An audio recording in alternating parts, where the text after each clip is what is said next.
नमो लोये सौहरिहन्ताणम् नमो लोये सौहृदानम् नमो लोये सौवाहिर्याम् नमो लोये सौजयानम् नमो लोये सौत्रिकावती सावनम् ओंकारमिन्दु संयुक्त नित्यम् जयन्ति योगिनः कामदम् मोक्षदम् चैव ओंकाराय नमो नमः मङ्गलम् भगवान् वीरो मङ्गलम् गौतमो मङ्गलम् कुन्कुण्डार्यो विजेन्द्रमोसु मङ्गलम् नमः समरिसाराय स्वानुभूत्या तथास्ति चित् स्वभावाय भवाय सर्वः विभाव नियुक्त निराकार।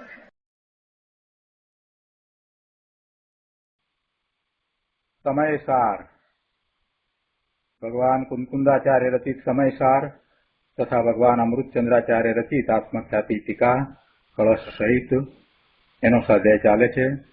एमां सर्व विशुद्ध ज्ञान अधिकारमां गाथा 390 થી 404 નો સ્વાધ્યાય આપણે કરી રહ્યા છીએ। આ ગાથાઓ ઉપર પૂજ્ય ગુરુદેવ કાંજીસ્વામીએ આપેલ પ્રવચનના અંશો આપણે કરી રહ્યા છીએ।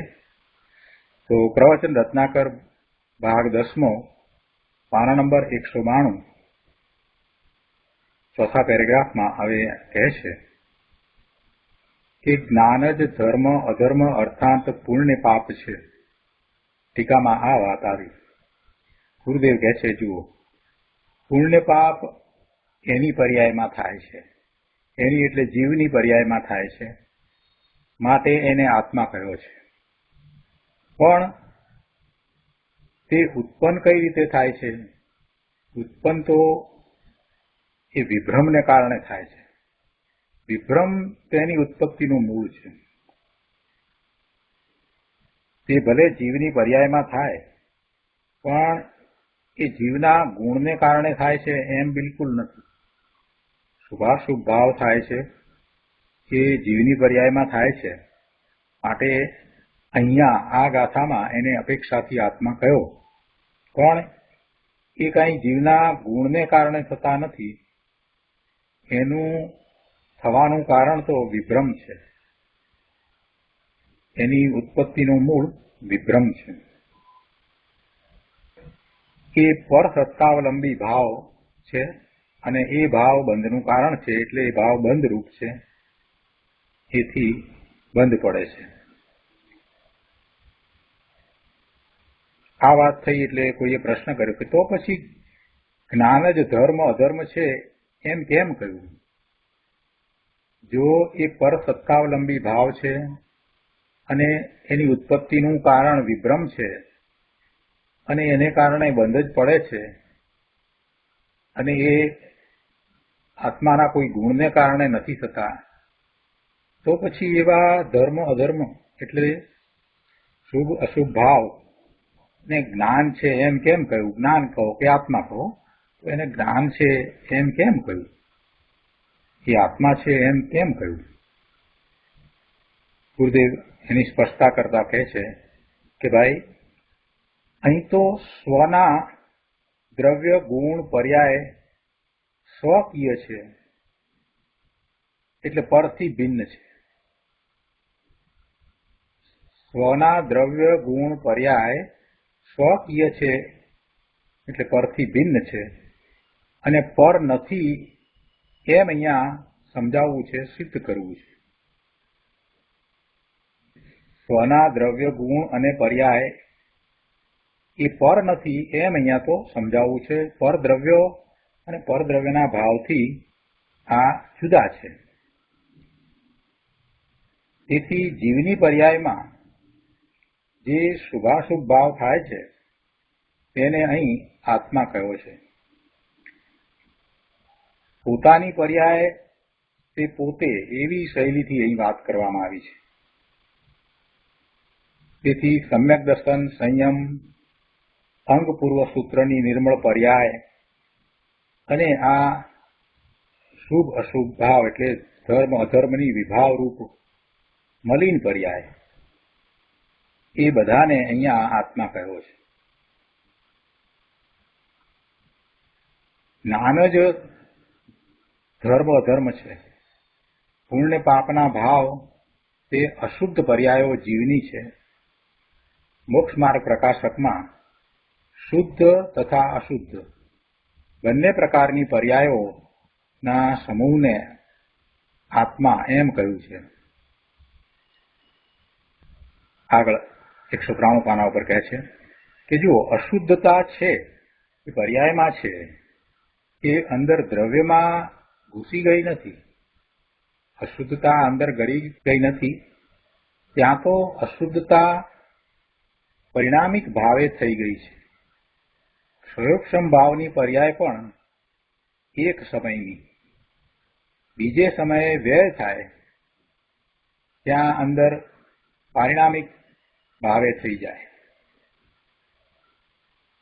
એટલે એ પર્યાય કઈ દ્રવ્ય રૂપ થતી નથી, દ્રવ્યમાં ફેરફાર કરતી નથી. એ પર્યાય તો વિલીન થઈ જાય છે.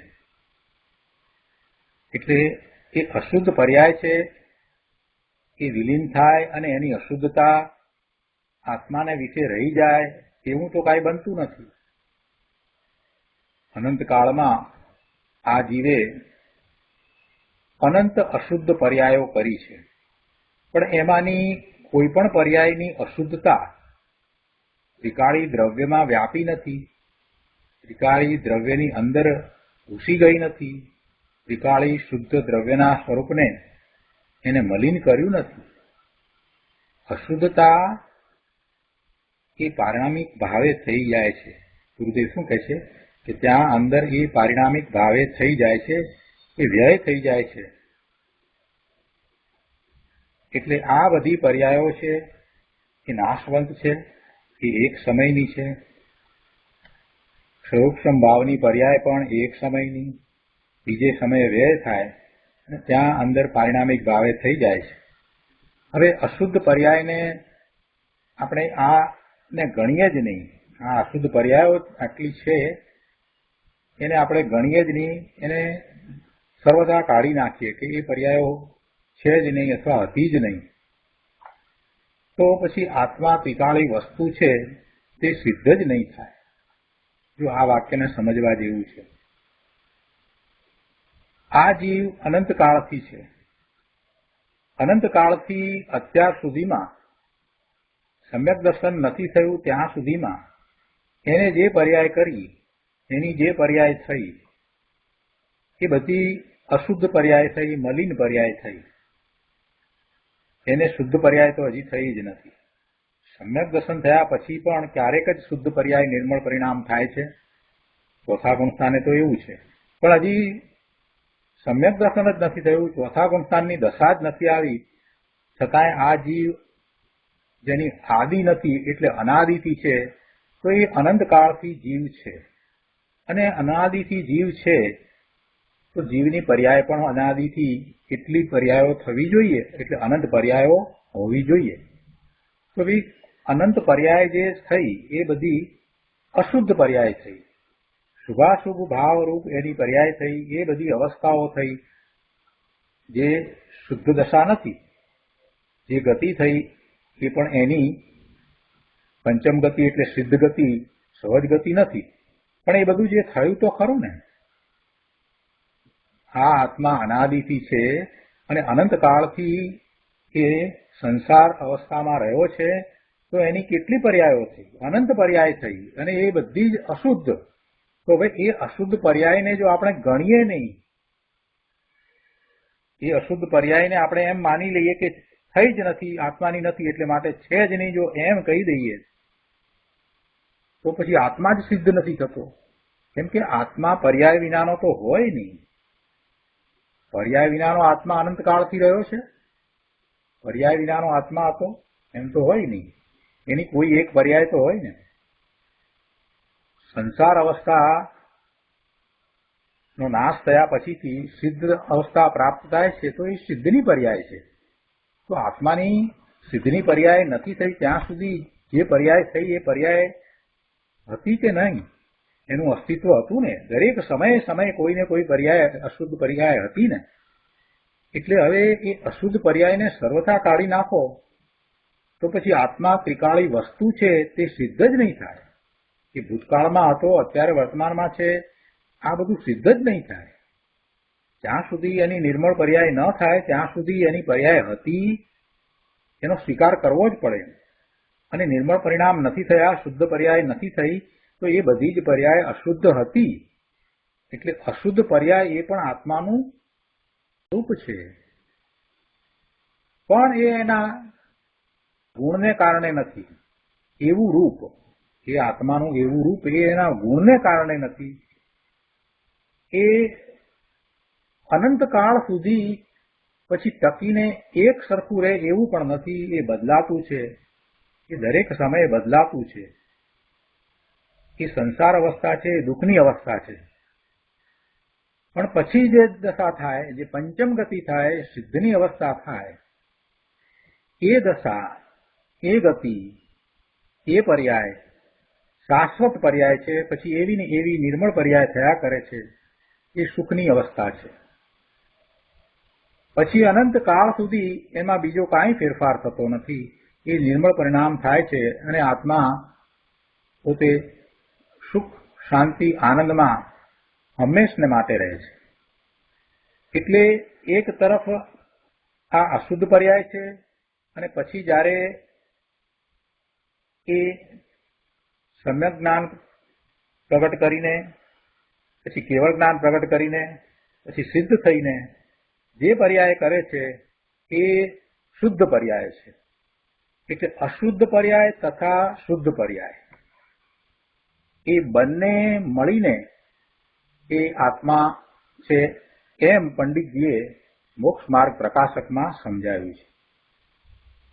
પહેલી દ્રષ્ટિએ લોકોને વાત ગળે ઉતરે નહીં કે મોક્ષ માર્ગ પ્રકાશકમાં શુદ્ધ અશુદ્ધ પર્યાયનો પિંડ તે આત્મા એમ કહ્યું તો એ કઈ રીતે હોય?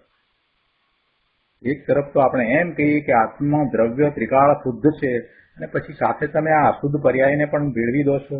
પણ ભાઈ, પર્યાય વિનાનો આત્મા હોય નહીં. એટલે આત્માની જયારે વાત કરીએ છીએ, જ્ઞાનની મુખ્યતાથી વાત કરીએ, તો આત્મા એટલે દ્રવ્ય, ગુણ, પર્યાય, અને પછી પર્યાય એટલે શુદ્ધ અને અશુદ્ધ પર્યાયો બધું જ આવી જાય. અને પર્યાયના ઉત્પાદ, વ્યય, ધ્રુવ આ બધું જ અંદર આવી જાય. દ્રષ્ટિના વિષયની વાત કરવી હોય ત્યારે ત્રિકાળી શુદ્ધ દ્રવ્ય, જે ધ્રુવ, જે બદલાતું નથી, એને દર્શાવવામાં આવે. અને એ વખતે એને દર્શાવીએ ત્યારે એ પર્યાયથી જુદું છે. શુદ્ધ નયનો વિષય ભગવાન આત્મા એ પર્યાયથી જુદો છે, નિર્મળ પર્યાયથી પણ જુદો, એમ સમજાવવામાં આવે અને એનું લક્ષ કરાવવામાં આવે. પણ અહીંયા વાત જુદી છે. પરદ્રવ્યોથી આત્માને જુદો પાડવો છે, એટલે અહીંયા જે વાત કરી એમાં પર્યાયને સાથે લીધી છે. એટલે આત્મા એટલે દ્રવ્ય, ગુણ અને પર્યાય, અને પર્યાયમાં શુદ્ધ અને અશુદ્ધ બંને પ્રકારની પર્યાય આવી જાય છે. એટલે પંડિત ટોડરમલજીએ મોક્ષ માર્ગ પ્રકાશકમાં શુદ્ધ અશુદ્ધ પર્યાયોનો પિંડ તે આત્મા કહ્યું છે. અને ગુરુદેવે આ વાત આપણને અહીંયા સમજાવી કે ભાઈ, એ બધી પર્યાયો છે એ અશુદ્ધ પર્યાય છે, પણ એની અશુદ્ધતા અંદર ગઈ નથી. એટલે કે અંદર એટલે નિર્મળ શુદ્ધ સ્વરૂપો જે દ્રવ્ય, એની અંદર એ અશુદ્ધતા પહોંચી નથી. અશુદ્ધતા એ પારિણામિક ભાવ રૂપે થઈ જાય છે. એટલે એ તો વ્યય પામે છે. એક સમય માત્ર રહે છે અને બીજા સમયે એનો વ્યય થાય છે. એવું અનાદિથી ચાલ્યું આવે છે. અશુદ્ધતાનું માપ પણ એક સરખું રહેતું નથી. દરેક સમયે એ અશુદ્ધતા જુદા જુદા પ્રમાણમાં છે. અશુદ્ધતા જ છે, બધી જ અશુદ્ધતા છે, અનાદિથી બધી અશુદ્ધતા છે. પણ એ દરેક સમયના એના ભાવ, એમાં શુભ અને અશુભ ભાવનું પ્રમાણ પણ એક સરખું નથી. એટલે અશુદ્ધિ છે એ પણ બદલાતી રહે છે. ક્યારેક વધારે અશુદ્ધિ છે, ક્યારેક ઓછી અશુદ્ધિ છે, પણ એને શુદ્ધ દશા તો પ્રાપ્ત કરી જ નથી. અનાદિથી અત્યાર સુધી જ્યાં સુધી સમ્યક દર્શન થયું નથી અને પૂર્ણપણે શુદ્ધ દશા થઈ નથી, ત્યાં સુધીનો વિચાર કરીએ તો આ બધી પર્યાયો છે એને આપણે કાઢી નાખીએ એમ નહીં ચાલે.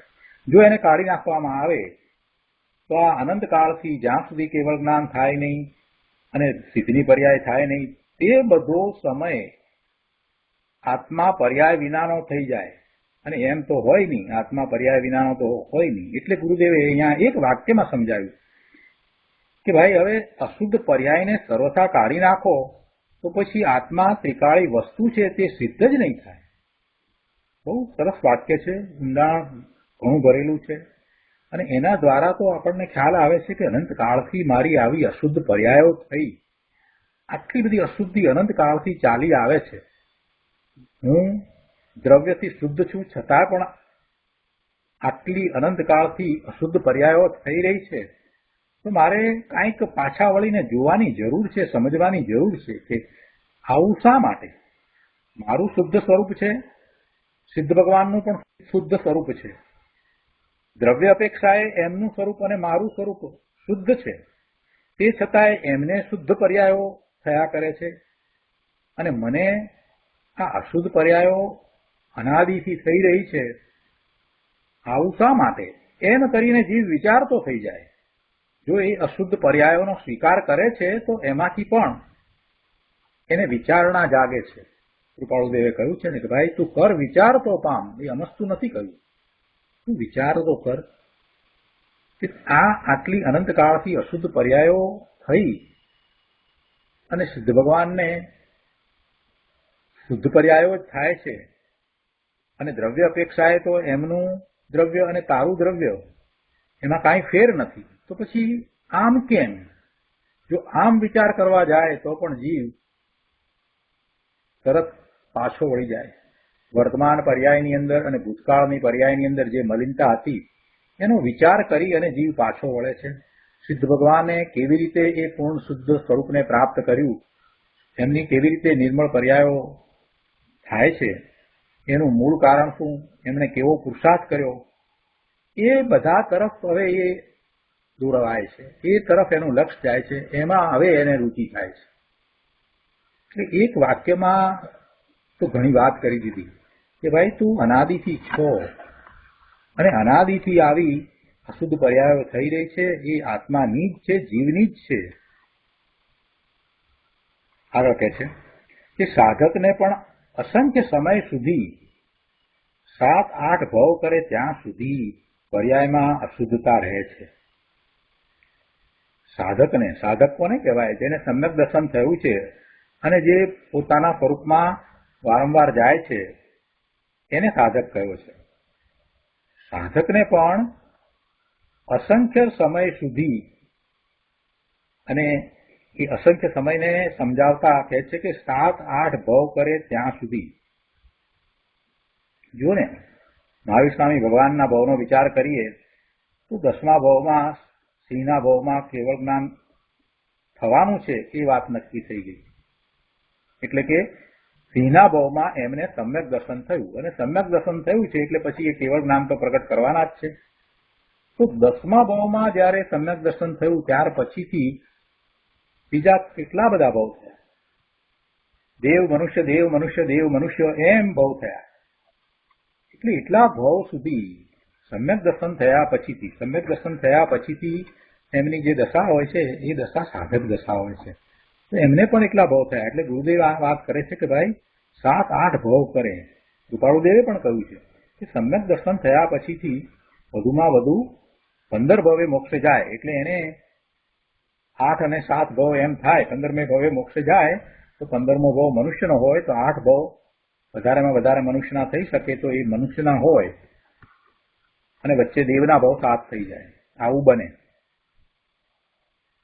મનુષ્યના ભવમાં જો એને સમ્યક દર્શન થયું છે અને પછી એ સમ્યક દર્શન પછી એ દેવ થાય તો ચોથું ગુણ સ્થાનક જ હોય.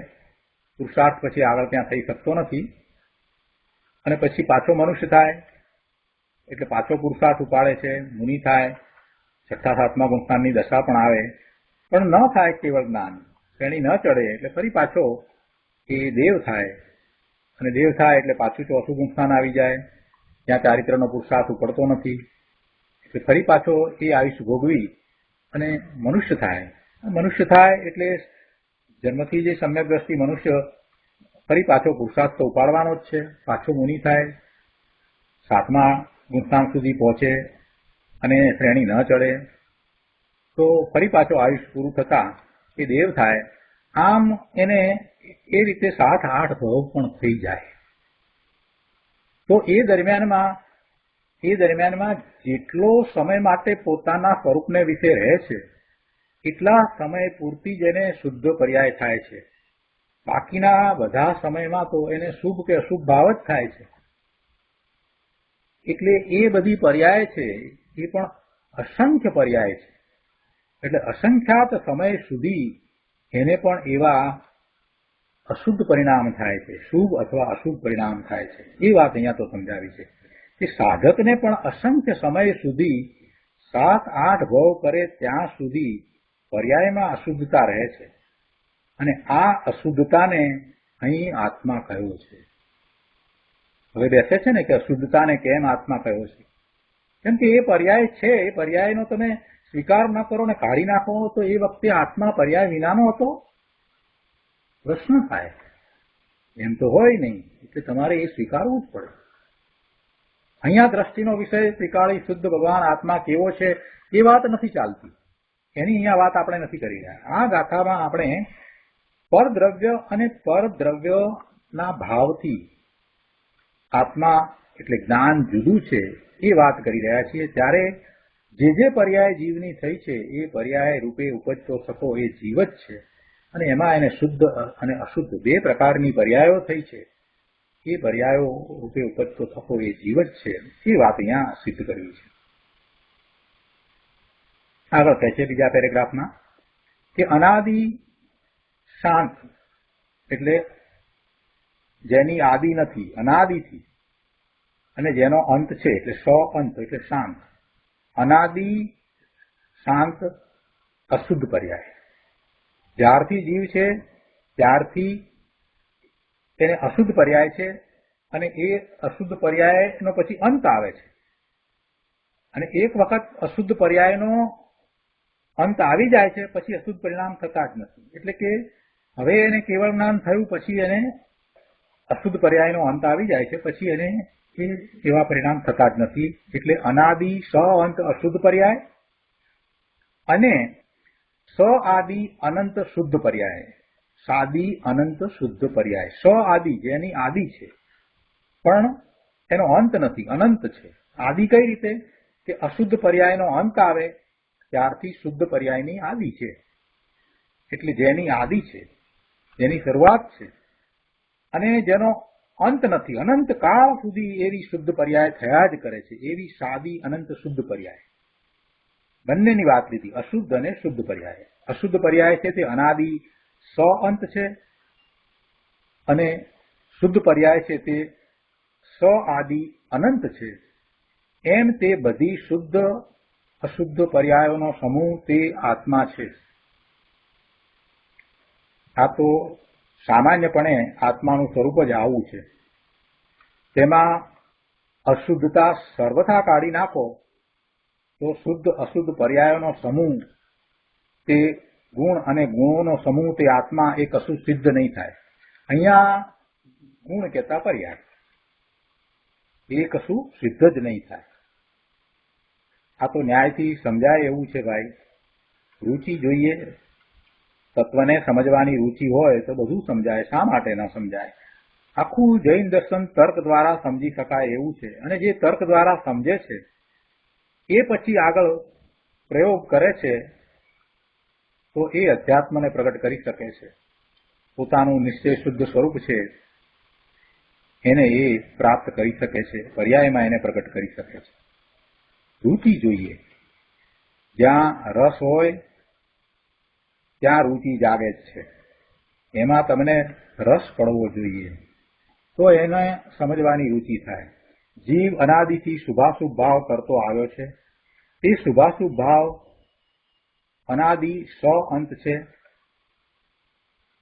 આટલો બધો કાળ અશુદ્ધતા થઈ અને એને તમે માનો જ નહીં તો પછી ગુણ જ સિદ્ધ નહીં થાય અને દ્રવ્ય પણ સિદ્ધ નહીં થાય. ગુણનું અશુદ્ધ પરિણમન થાય તે પણ તેની તત્કાલીન યોગ્યતા છે. હવે તે અશુદ્ધતા થઈ તેને ન માનો તો ત્રિકાળી ગુણ જ સિદ્ધ નહીં થાય. અને તો પછી અનંત ગુણનો સમૂહ તે આત્મા એ સિદ્ધ નહીં થાય. એટલે કે પછી અશુદ્ધ પર્યાયો હતી જ નહીં એમ તમે માની લેશો તો પછી આત્મા પર્યાય વિનાનો હશે, અને આત્મા પર્યાય વિનાનો તો હોય નહીં, એટલે મોટો ગૂંચવાળો થઈ જાય. એટલે તમારે અશુદ્ધ પર્યાય છે એનો સ્વીકાર કરવો જ રહ્યો. આત્માનું સ્વરૂપ જ છે. સ્વરૂપ એટલે એના ગુણોને કારણે એમ નહીં, એનું રૂપ છે એમ કહીએ. આત્માનું એ રૂપ છે, એ એવી પર્યાય થઈ તે સમયની યોગ્યતા હતી, એ તત્કાલીન યોગ્યતા રૂપ એ પર્યાયો થઈ છે. શુભાશુભ ભાવ થયા છે તે વખતે અશુદ્ધ ઉપાદાન હતું, એટલે એ તત્કાલીન યોગ્યતા છે. અશુદ્ધ પરિણમન છે તે કાળની યોગ્યતા છે, તે વખતની એવી યોગ્યતા છે, એ તત્કાલીન યોગ્યતા છે. તે એવી તત્કાલીન યોગ્યતા ને તમારે સ્વીકારવી પડે. એ જીવની જ છે. તત્કાલીન યોગ્યતા બીજા કોઈની નથી, જીવની પોતાની છે. જીવ અનાદિથી છે, અને જ્યાં સુધી હજી સંસાર અવસ્થામાં છે તો એ બધી અવસ્થા અને એના દરેક સમયની પર્યાય હતી અને અત્યારે વર્તમાનમાં પણ એક છે, એનો તમારે સ્વીકાર કરવો જ રહ્યો. એ જ જીવ છે. અહીંયા કહે છે કે પ્રત્યેક આત્મા અનંતા સામાન્ય અને અનંતા વિશેષ એમ અનંતા ગુણોનો દરિયો છે. સામાન્ય ગુણ એટલે કે જે બીજા દ્રવ્યમાં પણ છે, અને વિશેષ ગુણ એટલે જે બીજા દ્રવ્યમાં નથી. અસ્તિત્વ આદિ જે 6 ગુણ કયા છે ને એ તો ટૂંકમાં સમજાવવા માટે કયા છે. અસ્તિત્વ, વસ્તુત્વ, પ્રમેયત્વ, અગુરુ લઘુત્વ, એ જે 6 ગુણ કયા છે એ સામાન્ય છે એમ કહેવામાં આવ્યું છે, અને બધા દ્રવ્યોમાં છે એ વાત કરી છે. તો એ 6 ગુણ કયા છે એ તો ટૂંકમાં સમજાવવા માટે કયા છે. કેમ કે વાણીમાં બધા ગુણો આવતા નથી. વાણીમાં બધા ગુણો આવતા નથી, બધાને માટે સંજ્ઞા પણ નથી. પણ એ 6 સિવાય સામાન્ય ગુણો પણ અસંખ્ય છે. વિશેષ ગુણો છે અને સામાન્ય ગુણો પણ છે. માત્ર કઈ 6 જ સામાન્ય ગુણ છે એમ નથી, એમ ગુરુદેવનું કહેવું છે. કેમ કે વાણીમાં બધા ગુણો આવતા નથી. વસ્તુમાં સામાન્ય અને વિશેષ એમ અનંતા ગુણો છે. તેમાં એક ગુણમાં બીજા અનંત ગુણનું રૂપ છે. જેમ કે એક જ્ઞાન ગુણ છે, બીજો અસ્તિત્વ ગુણ.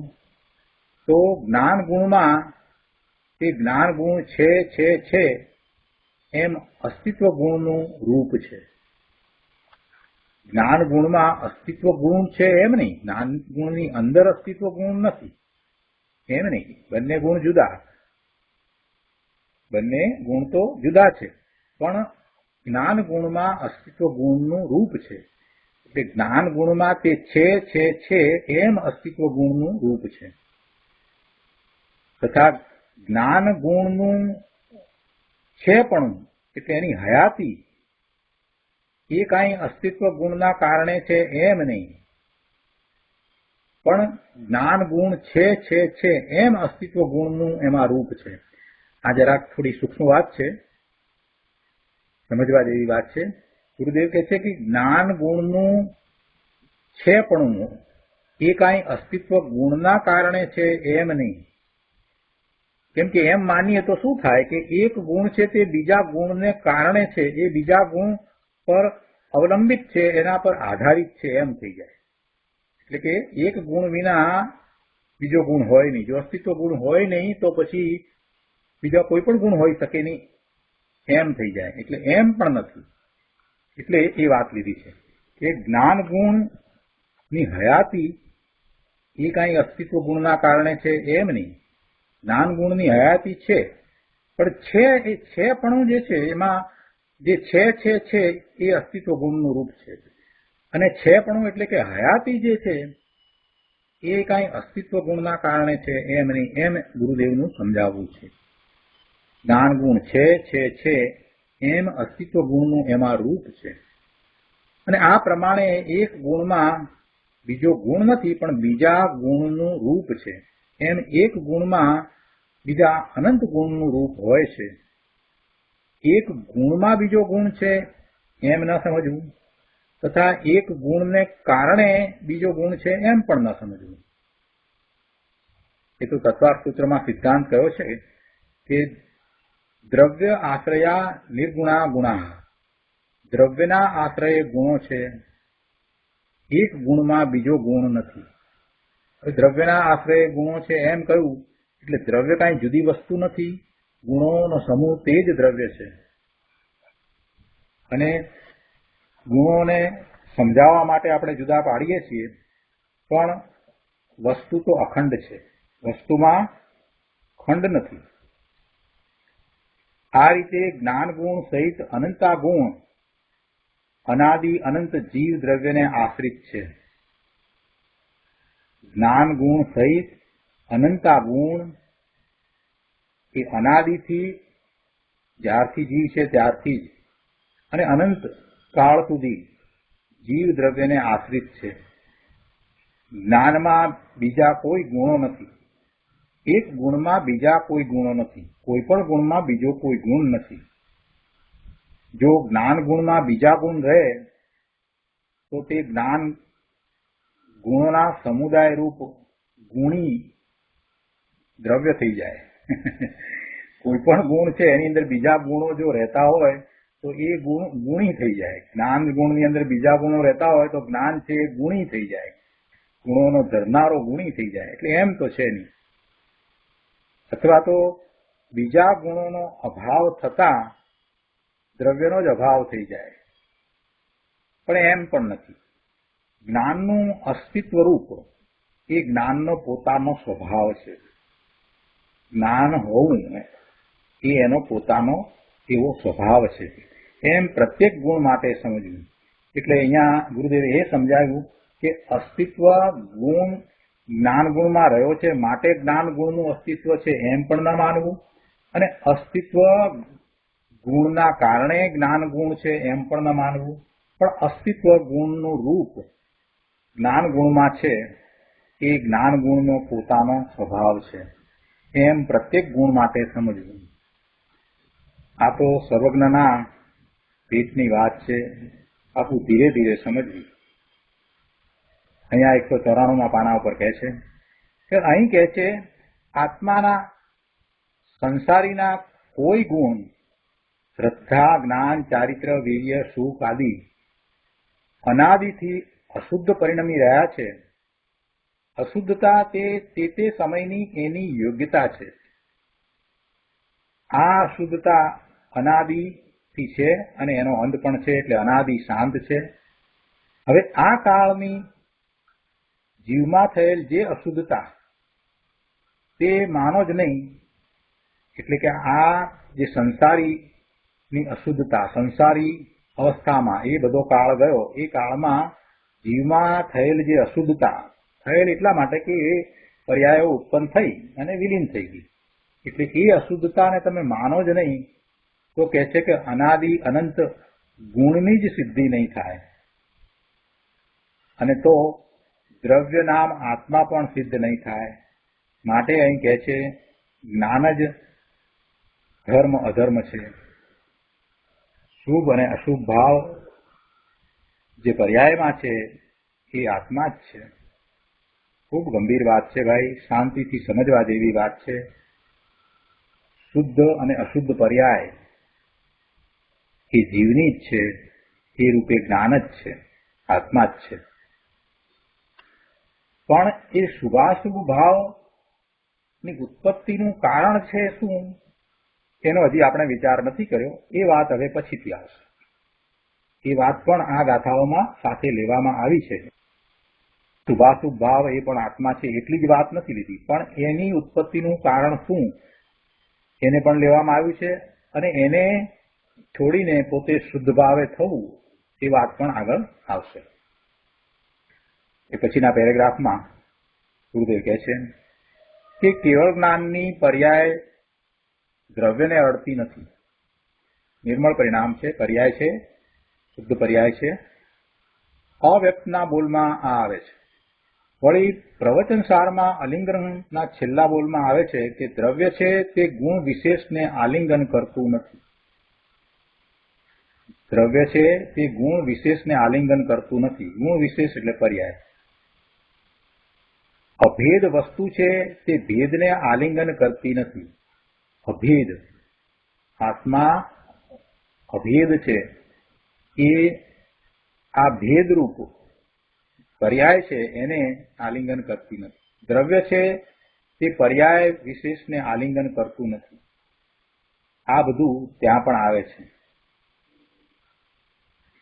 અને ત્યાં તો પ્રયોજનવશ પર્યાયનું અસ્તિત્વ અને દ્રવ્યનું અસ્તિત્વ ભિન્ન સિદ્ધ કરવું છે એટલે એ રીતે વાત ત્યાં બધી કરવામાં આવી છે. અહીંયા એ વાત નથી. એટલે જ્યારે પર્યાયને જીવથી જુદી કરવાની હોય ત્યાં એ અપેક્ષાથી વાત કરવામાં આવે કે પર્યાયને દ્રવ્ય અડતું પણ નથી. અરે કેવળ જ્ઞાનની પર્યાયને પણ દ્રવ્ય અડતું નથી એવી પણ વાત હોય. પણ ત્યાં શું વાત સમજાવવી છે કે દ્રવ્ય પર્યાયથી જુદું છે અને દ્રવ્યને પર્યાયથી જુદું સિદ્ધ કરવું હોય ત્યારે એ રીતે વાત કરવામાં આવે. ત્યાં પ્રયોજનવશ પર્યાયનું અસ્તિત્વ અને દ્રવ્યનું અસ્તિત્વ ભિન્ન સિદ્ધ કરવું છે એટલે એ રીતે વાત કરી છે. દ્રવ્ય પર્યાયમાં અંદર અંદર ભાગ પાડીને વાત કરે ત્યારે એમ કહે કે દ્રવ્ય સામાન્ય વિશેષમાં આવતું નથી. દ્રવ્ય તે સામાન્ય છે અને પર્યાય તે વિશેષ છે. તો દ્રવ્ય એ પર્યાયમાં આવતું નથી અને વિશેષ દ્રવ્ય સામાન્યમાં આવતું નથી. વિશેષ એટલે પર્યાય છે તે દ્રવ્ય સામાન્યમાં આવતા નથી. પરંતુ એ તો ત્યાં દ્રવ્ય અને પર્યાય એને ભેદ પાડી એને સમજાવવું છે કે પર્યાય દ્રવ્યથી જુદી છે એટલે એ અપેક્ષાથી એ વાત ત્યાં એ રીતે કરવામાં આવી હોય. પરંતુ અહીંયા વાત જુદી છે. અહીંયા 390 થી 404 ગાથાની અંદર જે વાત સમજાવવી છે એમાં જુદી અપેક્ષાથી વાત સમજાવવાની છે. અહીંયા તો પર દ્રવ્યથી પોતે જુદો છે, આત્મા જુદો છે, જ્ઞાન જુદું છે એ દર્શાવવું છે એટલે અહીંયા વાત જુદી છે.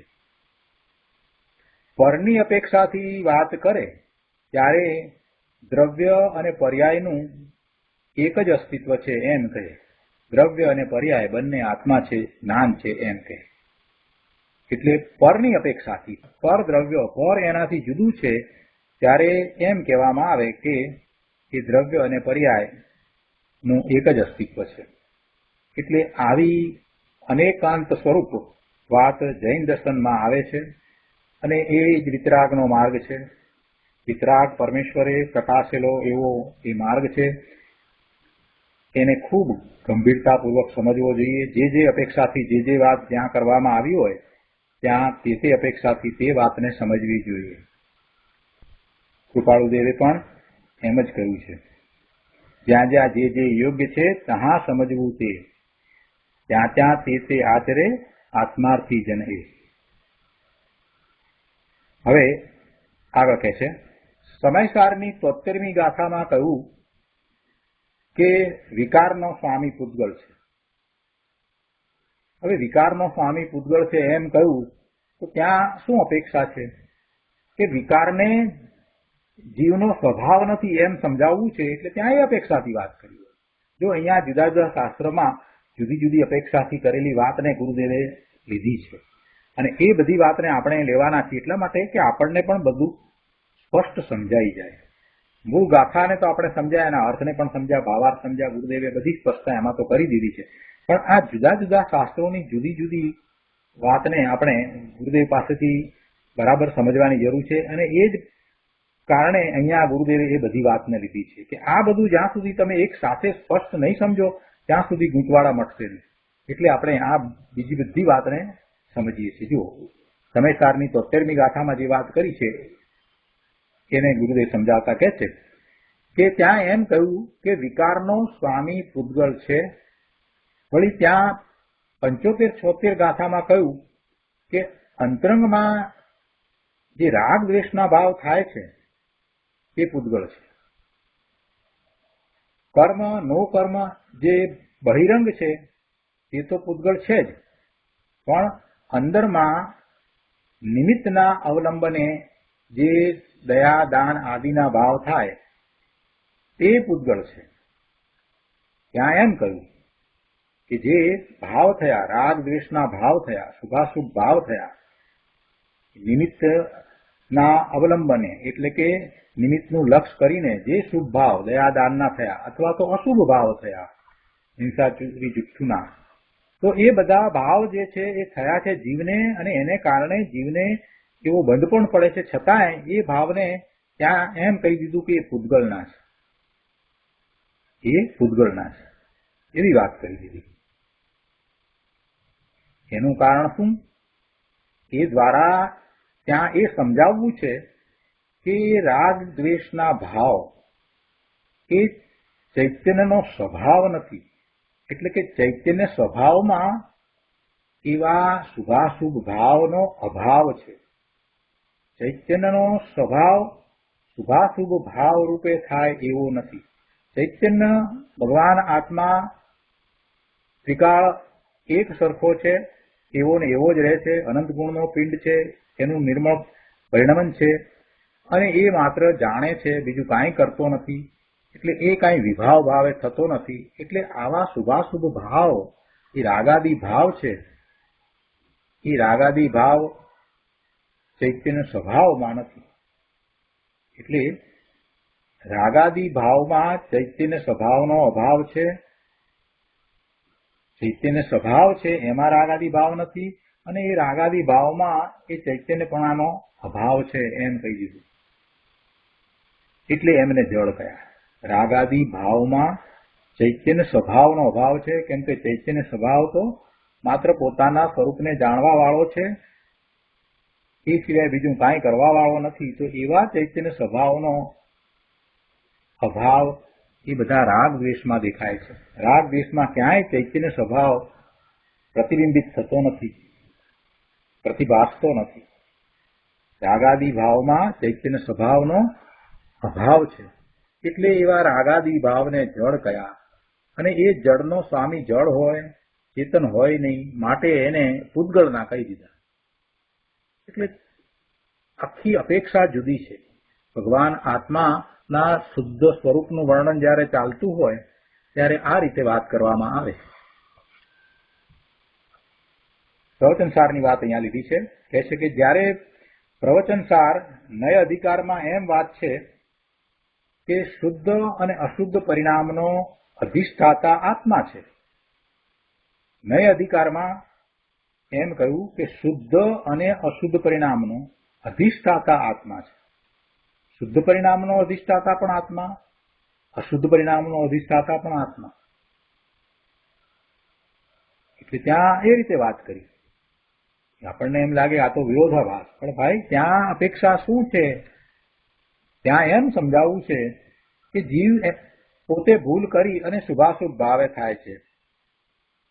એનામાં કોઈ એવા ગુણ નથી, એનો એવો એ સ્વભાવ નથી કે જેને કારણે એ શુભાશુભ ભાવે થાય. શુભાશુભ ભાવે થાય એવો એનો કાંઈ સ્વભાવ નથી. એ વાત જ્યારે સમજાવવી હોય ત્યારે જુદી રીતે વાત કરવામાં આવે, અને શુભાશુભ ભાવ થાય છે એ એનો દોષ છે એમ સમજાવવું હોય ત્યારે એમ કહેવામાં આવે કે ભાઈ તારું શુદ્ધ સ્વરૂપ જ છે અને તું નિર્મળ સ્વરૂપે નિર્મળ ભાવે રહેવો જોઈતો હતો, એને બદલે પરનું લક્ષ કરીને તું જાતે શુભાશુભ ભાવે થાય છે.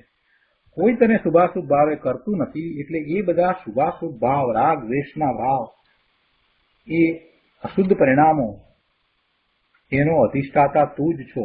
તું એને માટે જવાબદાર છો. એ તારી ભૂલ છે, એ તારો દોષ છે. એટલે એમાં પર્યાયને મુખ્ય કરીને એને વિભાવ ભાવથી પાછો વાળવાનું પ્રયોજન છે. જો એ પર્યાયને સ્વીકારશે જ નહીં તો પાછો વળશે જ નહીં. એને દ્રવ્ય અને પર્યાયને જેમ છે તેમ સ્વીકારવાના છે. દ્રવ્ય ત્રિકાળ શુદ્ધ છે અને પર્યાયમાં મલિનતા છે, પણ પર્યાયમાં મલિનતાનું કારણ એ પોતાનો દોષ છે. પોતે પોતાના શુદ્ધ સ્વભાવને સમજીને એનું લક્ષ કરીને રહેતો નથી, એ એનો દોષ છે. માટે શુભાશુભ ભાવ થાય છે. એટલે બંને વાતને સમજાવવી હોય ત્યારે કોઈ એકને મુખ્ય કરીને વાત કરવામાં આવી હોય. અહીંયા એમ કહ્યું કે જ્ઞાન જ સમ્યક દ્રષ્ટિ છે, જ્ઞાન જ સંયમ છે, જ્ઞાન જ ધર્મ અધર્મ છે. એટલે પર્યાયને લઈ લીધી અને જે પ્રવચન સારમાં કહ્યું એ જ પ્રમાણે વાત કરી કે શુદ્ધ અને અશુદ્ધ પરિણામનો અધિષ્ઠાતા આત્મા છે. એ જ રીતે અહીંયા એ વાત લીધી કે આ બધા જે પરિણામ થાય છે એ પરિણામ સમ્યક દર્શનના પરિણામ હોય, કેવળ જ્ઞાનના પરિણામ થાય છે કે આ શુભાશુભ ભાવ થાય છે, એ બધી પર્યાય એ પરિણામ એ આત્માના જ છે. અહીં તો વર્તમાન વર્તતી પર્યાય કહેવી છે ને, અને ક્યાં કઈ અપેક્ષા એ વાત છે એ બરાબર સમજવું જોઈએ. દ્રવ્ય સ્વભાવની અપેક્ષા એ પુણ્ય પાપ આદિ વિકારનો સ્વામી પૂતગળ છે એમ જ્યારે કહેવામાં આવે ત્યારે એને સમજવું જોઈએ કે ત્યાં કઈ અપેક્ષાથી વાત છે. દ્રવ્ય સ્વભાવની અપેક્ષા એ પુણ્ય પાપ આદિ વિકારનો સ્વામી પૂતગળ છે. ખરેખર કઈ એ પૂતગળમાં થતા નથી, છતાં એને પૂતગળને સ્વામી કહી દીધો, કેમ કે જીવ એનો સ્વામી નથી. દ્રવ્ય સ્વભાવ શુદ્ધ જ છે એ દર્શાવવું છે, એટલે શુદ્ધ સ્વભાવની અપેક્ષાએ શુભાશુભ ભાવનો સ્વામી જીવ થઈ શકતો નથી. એટલે પછી એ શુભાશુભ ભાવ છે એના સ્વામી તરીકે પૂતગળને કહી દીધો. પણ જ્યારે પર્યાયથી જુએ તો પુણ્ય પાપ આદિ વિકારોનો જીવની પર્યાયમાં સદભાવ તો છે ને, જીવની પર્યાયમાં એ બધી પર્યાયો તો છે ને. એ પર્યાયની અપેક્ષાથી વિચાર કરીએ તો એ પર્યાય કોની? એ પર્યાય કોની થઈ રહી છે? જીવની જ થઈ રહી છે ને. શુભાશુભ ભાવ પુણ્ય પાપ આદિ વિકાર એ એની પર્યાય એ બધી જીવને છે ને, એનો જીવમાં સદભાવ છે ને. તેથી પર્યાય અપેક્ષા એ આત્મા જ પુણ્ય પાપ છે. પર્યાય અપેક્ષા એ આત્મા જ પુણ્ય પાપ છે. જો વિકારી પર્યાયને કાઢી નાખો તો પછી અનંતી વિકારી પર્યાયનો અભાવ થઈ જશે. કેમ કે જીવ જ્યારથી છે ત્યારથી એને વિકારી પર્યાયો જ થઈ છે. કેવળ જ્ઞાન પ્રાપ્ત કરે નહીં ત્યાં સુધી એને એમ જ થઈ રહ્યું છે. કેવળ જ્ઞાન પ્રાપ્ત કરે, સિદ્ધની પર્યાય પ્રગટ કરે, પછીથી એને વિકારી પર્યાયનો પૂર્ણપણે અભાવ થઈ જાય છે. એટલે તમે એમ કહો કે ના વિકારી પર્યાયને આપણે નથી ગણવી તો એ વાત નહીં ચાલે. એ વિકારી પર્યાય છે એ પણ જીવની છે. એટલે અનંતી વિકારી પર્યાયનો જો તમે અભાવ કરી નાખો તો પછી આત્મા જ સિદ્ધ નહીં થાય, આખો ત્રિકાળી ગુણ સિદ્ધ નહીં થાય, અને તો પછી શુદ્ધ અશુદ્ધ પર્યાયનો પિંડ એવો આત્મા જ સિદ્ધ નહીં થાય. એટલે બંને પ્રકારની પર્યાયો તમારે સ્વીકારવાની છે. એ વાત અહીંયા તો કરી છે. જે અશુદ્ધ પર્યાયો થઈ અને એ વિલીન પણ થઈ ગઈ. ગુરુદેવ કહે છે કે જે અશુદ્ધ પર્યાયો ગઈ તે ડૂબકી મારીને અંદર પારિણામિક ભાવે યોગ્યતા રૂપે વિલીન થઈ છે. બહુ સુંદર શબ્દોમાં એનું આખું વર્ણન આપી દીધું કે કઈ રીતે થયું. અશુદ્ધ પર્યાયો થઈ એક સમયની થઈ ને પછી એ ગઈ. એટલે એ ક્યાં ગઈ? તો કે તે ડૂબકી મારીને અંદર પારિણામિક ભાવે યોગ્યતા રૂપે વિલીન થઈ ગઈ છે. એ વિલીન થઈ જાય છે. જે ભવિષ્યમાં શુદ્ધ અશુદ્ધ પર્યાયો થવાની છે તે અંદર યોગ્યતાપણે પડેલી છે, રહેલી છે. બીજી વાત લીધી, જે ભૂતકાળમાં થઈ ગઈ એ પારિણામિક ભાવે એ યોગ્યતા રૂપે વિલીન થઈ ગઈ છે, અને જે ભવિષ્યમાં એવી શુદ્ધ અશુદ્ધ પર્યાયો થવાની છે, સાધકને શુદ્ધ અને અશુદ્ધ બંને પ્રકારની પર્યાયો થાય છે, તો ભવિષ્યમાં સાધકને જે શુદ્ધ અશુદ્ધ પર્યાયો થવાની છે તે અંદરમાં એવી યોગ્યતાપણે પડી છે, રહી છે. એટલે આવી જેમ છે તેમ વસ્તુને યથાર્થ સમજવી પડશે ભાઈ.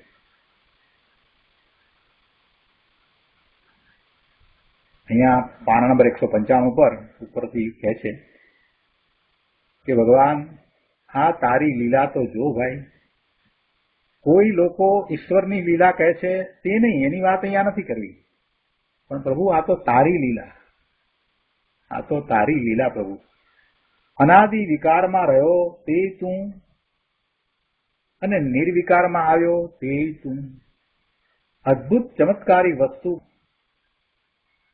એની કેવળ દર્શનની એક સમયની પર્યાય આખા લોકાલોકના પદાર્થને આ જીવ કે અજીવ એમ ભેદ પાડ્યા વિના સામાન્ય અવલોકે, જ્યારે તે જ સમયે પ્રગટ કેવળ જ્ઞાનની પર્યાય લોકાલોકના પ્રત્યેક પદાર્થને ભિન્ન ભિન્ન કરીને જાણે, વળી પ્રત્યેક સમયે કેવળ જ્ઞાનની પર્યાય અનંતકાળ પર્યંત થયા કરે, તોય દ્રવ્ય તો એવું ને એવું રહે, એમાં કાંઈ વધઘટ થાય નહીં, એ વધઘટ વિનાનું રહે. દ્રવ્યનો ચૈતન્ય ચમત્કારી સ્વભાવ કોઈ પરમ અદ્ભુત છે. એવું દ્રવ્ય અનંતકાળ સુધી પર્યાય થયા જ કરે, છતાં એમાં કાંઈ ઘટ પડે નહીં, એમાં કંઈ ફેરફાર થાય નહીં. મલિન પર્યાયને કારણે એ દ્રવ્યમાં કંઈ વિકાર આવે નહીં, કે એવી નિર્મળ પર્યાયો થાય તો એમાં કાંઈ ઘટ પડે નહીં, કાંઈ ઓછું થાય નહીં. એવું દ્રવ્ય, એને જ ચૈતન્ય ચમત્કાર કહ્યો છે. ગમે તેવી પર્યાયો થાય, ગમે તેવા સંયોગો એની આસપાસમાં આવે, તે છતાંય એ ચમત્કારી વસ્તુમાં કાંઈ ફેર પડતો નથી. બહુ અદ્ભુત વાત છે. એ વાત ચૈતન્ય ચમત્કારને તે હજી દ્રષ્ટિમાં લીધો નહીં ભાઈ. અનાદિથી તું એનું લક્ષ કર્યા વિના માત્ર 12મા અને 12મા જ રહ્યો, પર્યાયના લક્ષ્ય જ રહ્યો. હવે પાછો વળ. ગુરુદેવનો કહેવાનો આશય એ છે ભાઈ, આવા ચૈતન્ય ચમત્કારી દ્રવ્યને જાણ્યા વિના તું અનાદિથી ભટકી રહ્યો છે ભાઈ. તું હવે પાછો વળ. એવા ચૈતન્ય ચમત્કાર ભગવાન આત્માને તું જાણ અને એનો અનુભવ કર. એ સહજ છે, એ શક્ય છે. એ ભગવાન આત્મા એ અનુભવમાં આવે એવો જ છે. એ કાંઈ ઇન્દ્રિયો દ્વારા જણાય એવો નથી ભાઈ. એ અતિન્દ્રિયપણે અનુભવમાં આવે એવો જ છે. સમયસારની શરૂઆત કરતા જ અમૃતચંદ્રાચાર્ય ભગવાને પહેલા જ કળશમાં એ વાત કરી દીધી. નમો સમયસારાય સ્વાનુભૂત્યા ચકાશે ચિત્ત સ્વભાવાય ભાવાય સર્વભાવાંતર શિવે. એ અનુભવાય એવો છે, અનુભવમાં આવે એવો છે. એ અનુભવ ગમ્ય છે, બીજી કોઈ રીતે એ ઇન્દ્રિયો દ્વારા જણાય એવો નથી. એવા ભગવાન આત્માને, એવા ચૈતન્ય ચમત્કારી તારા દ્રવ્યને તે જાણ્યું નથી. એની લીલા અપરંપાર છે. ગુરુદેવ કહે છે કે ભાઈ, એ અનાદિથી તું વિકારમાં રહ્યો તે તું, અને નિર્વિકારમાં આવ્યો તો તે તું. અદ્ભુત ચમત્કારી વસ્તુ બાબત. અને પછી તો એની પર્યાયની વાત કરી. એમાં તો કેવળ દર્શનની પર્યાય અને કેવળ જ્ઞાનની પર્યાયના સામર્થ્યની વાત કરી ગુરુદેવે, કે એની કેવળ દર્શનની એક સમયની પર્યાય આખા લોક અને અલોકના પદાર્થોને, અલોકમાં તો અલોકાકાશ છે, અને લોકાકાશની અંદર આ બધા પદાર્થો 6 પ્રકારના દ્રવ્યો છે. એ બધાને લોકાલોકના પદાર્થને કેવળ દર્શનની એક સમયની પર્યાય એમાં ભેદ પાડ્યા વિના સામાન્ય અવલોકે એને પ્રતિભાસ થાય કે આ એવો પ્રતિભાસ થાય છે. એમાં પોતે આ હું એમ પણ એને પ્રતિભાસ થાય છે, અને પોતે આ હું એનાથી આ બધું જુદું એમ આખો પ્રતિભાસ થઈ જાય છે. અને તે જ સમયે કેવળ જ્ઞાનની પર્યાય લોકાલોકના પ્રત્યેક પદાર્થને ભિન્ન ભિન્ન ભિન્ન કરીને જાણે. ભિન્ન ભિન્ન કરવું પડે એમ નહીં, એને ભિન્ન ભિન્ન બધું જ જણાય. બધા જ પદાર્થોની ત્રણેય કાળની પર્યાયો કેવળ જ્ઞાનની એક સમયની પર્યાયમાં જણાય. એવી કેવળ જ્ઞાનની પર્યાય છે. ભિન્ન ભિન્ન જણાય. અને આવી પર્યાયો તો અનંત કાળ પર્યંત થયા જ કરે, થયા જ કરે, થયા જ કરે. છતાંય દ્રવ્ય તો એવું ને એવું જ રહી જાય. એવો ચૈતન્ય ચમત્કાર છે. એવો ચૈતન્ય ચમત્કાર ભાઈ તું છો, એમ ગુરુદેવનું કહેવું છે. અને એ પુરુષાર્થ કરી અને એને તારે પામવાનું છે. આગળ કહે છે કે આવો જ જ્ઞાન સ્વભાવ છે. સ્વભાવમાં તર્ક શું? સર્વજ્ઞ પરમાત્માનું જ્ઞાન અદ્ભુત અલૌકિક છે. તેનો પાર સમ્યક જ્ઞાન જ પામી શકે. ભગવાન આત્મા એ જ્ઞાન સ્વભાવ છે, એ સર્વજ્ઞ સ્વભાવી છે. અને એવો સર્વજ્ઞ સ્વભાવ છે એ જ્યારે પ્રગટ થાય છે તો એ સર્વજ્ઞ સ્વભાવ રૂપ જે થયા છે એવા પરમાત્માની દશાને, એમના જ્ઞાનને, એ કેવળ જ્ઞાનની પર્યાયને સમજવી એ કાંઈ સહેલી વાત નથી. મિથ્યા દ્રષ્ટિને એનો અણસાર પણ ના આવે, સમ્યક દ્રષ્ટિને જ એ ખ્યાલ આવે, કેમ કે એને અંશે અનુભવ કર્યો છે એટલે એ સમ્યક દ્રષ્ટિ છે એ જ એનો પાર પામી શકે.